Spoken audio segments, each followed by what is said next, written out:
दोस्तों, अवैध संबंध परिवार की नींव को पूरी तरीके से खोखला कर देते हैं, कमज़ोर कर देते हैं। और जैसे धीरे धीरे समय आगे बढ़ता है तो फिर एक दिन एक समय ऐसा आ जाता है जब परिवार पूरी तरीके से तबाह हो जाता है, बर्बाद हो जाता है। और आज की कहानी भी कुछ ऐसी है, जहां एक शादीशुदा महिला अपने प्रेमी के साथ नाजायज़ रिश्ते कायम कर रही होती है। अब जैसे ही वह आपत्तिजनक स्थिति में होती है तो एक 5 साल की बच्ची उसको देख लेती है। अब जैसे ही वह बच्ची आपत्तिजनक स्थिति में उन दोनों को देखती है तो फिर उसके बाद उस बच्ची के साथ ऐसी घटना को अंजाम दिया जाता है जो वाकई हैरान करने वाली है, परेशान करने वाली है।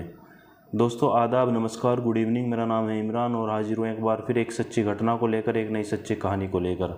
आज हम आपको जो सच्ची घटना सुनाने जा रहे हैं, सच्ची घटना है उत्तर प्रदेश की। उत्तर प्रदेश का एक ज़िला पड़ता है सहारनपुर, और इसी सहारनपुर ज़िले के अंतर्गत एक थाना आता है गग्गालेहड़ी। दरअसल बात है 12 मई साल 2024 की। 12 मई की देर रात करीब 8 बजे के आसपास एक परिवार गग्गालेहड़ी पुलिस स्टेशन पहुंचता है और कहता है कि साहब, आज दोपहर से उनके एक 5 साल की बच्ची गायब है। उसको हमने इधर उधर और आस पड़ोस में काफ़ी तलाश कर लिया है, लेकिन उस बच्ची के बारे में कोई भी जानकारी नहीं मिल पा रही है। अब जैसे ही पुलिस ये बात सुनती है तो सुनने के बाद तुरंत एक गुमशुदगी की रिपोर्ट दर्ज करती है, और रिपोर्ट दर्ज करने के बाद इस मामले को गंभीरता से लेती है और तुरंत इसकी जांच पड़ताल और छानबीन में लग जाती है। अब पुलिस की एक टीम तुरंत उसके घर पर पहुंचती है, और घर पहुंचने के बाद वहां से जैसे ही जांच पड़ताल और छानबीन शुरू करती है तो करीब उसके घर से 100 मीटर की दूरी पर खाली पड़े एक प्लॉट में एक बोरी मिलती है। अब जैसे ही पुलिस उस बोरी को खोलकर देखती है तो उसके अंदर का जो नज़ारा होता है उसे देखकर हैरान रह जाती है, दंग रह जाती है, क्योंकि इस बोरी के अंदर उस बच्ची की लाश पड़ी होती है जो खून से लथपथ होती है। अब जैसे ही पुलिस उस लाश को उस बोरी के अंदर से निकालती है तो उसके परिवार के लोग देखने के बाद रोने लगते हैं, बिलखने लगते हैं। अब पुलिस उस डेड बॉडी को अपने कब्जे में लेती है, और डेड बॉडी को कब्जे में लेने के बाद पोस्टमार्टम के लिए भिजवा देती है और आगे की जांच पड़ताल और छानबीन में लग जाती है। अब जैसे ही कुछ समय के बाद उसकी पीएम रिपोर्ट आती है तो पीएम रिपोर्ट देखने के बाद पुलिस वालों के भी पैरों तले ज़मीन खिसक जाती है। हर कोई हैरान रह जाता है, दंग रह जाता है, क्योंकि दरअसल रिपोर्ट के मुताबिक पहले बच्ची के साथ रेप किया जाता है और रेप करने के बाद उसकी गला दबाकर हत्या कर दी जाती है। अब जैसे ही पुलिस के सामने रिपोर्ट आती है तो रिपोर्ट देखने के बाद पुलिस आगे की जांच पड़ताल और छानबीन को तेज़ी के साथ बढ़ाने लगती है, और पुलिस की एक टीम एक बार फिर उस स्थान पर पहुंचती है जहां से उस बच्चे की लाश बरामद होती है। अब पुलिस वहां पहुंचने के बाद बारीकी से जांच पड़ताल और एक बार फिर छानबीन शुरू करती है, और कई घंटों तक पुलिस वहां जांच करती है, और काफ़ी करीब 1 घंटे तक जांच करने के बाद पुलिस को किसी भी तरह का कोई क्लू, कोई सुराग नहीं मिल पाता है। और 1 घंटे के बाद पुलिस के एक अफसर की नज़र अचानक उस प्लॉट के बराबर में एक दुमंजिले पर पड़ती है। दरअसल उस दुमंजिले के बाहर की दीवार पर प्लॉट की तरफ एक विंडो लगी होती है।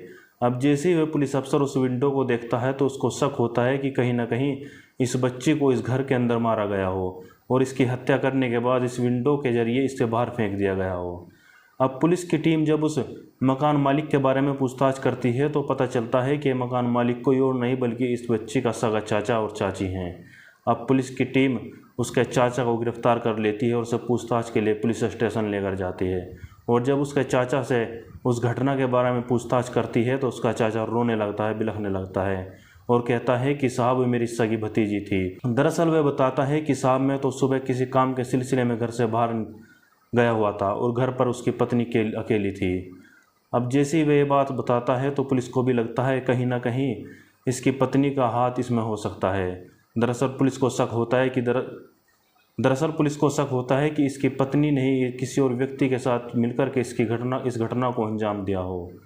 अब पुलिस उसके घर पर जाती है और उसकी पत्नी को गिरफ्तार कर लेती है, और गिरफ्तार करने के बाद पुलिस स्टेशन लेकर जाती है। और जब पुलिस उस महिला से इस घटना के बारे में पूछताछ करती है तो वह महिला इधर उधर की बातें करने लगती है।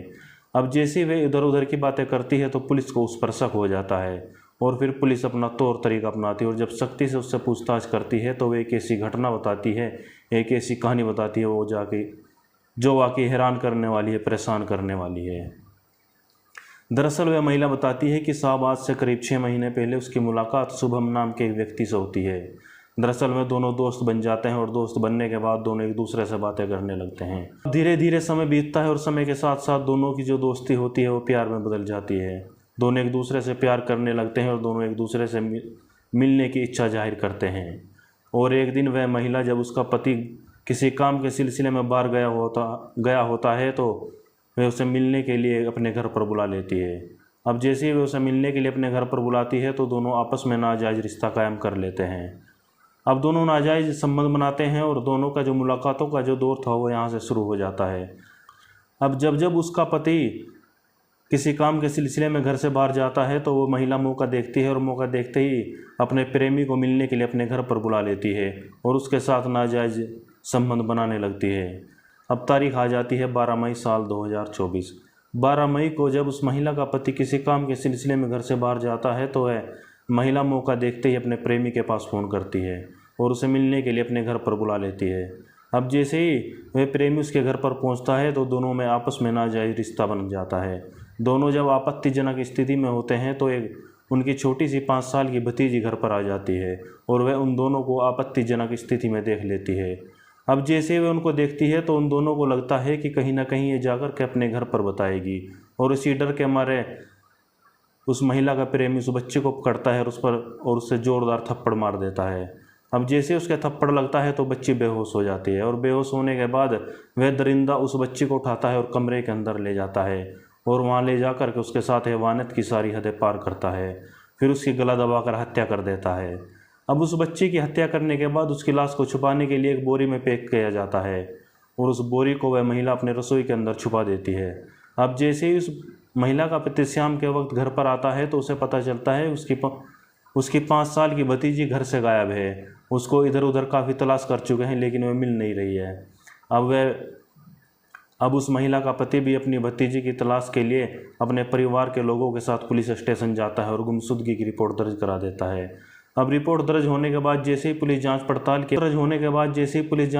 के लिए वहां पहुंचती है तो वह महिला डर जाती है और उस बच्ची की लाश को अपनी रसोई में लगी विंडो से बाहर प्लॉट में फेंक देती है।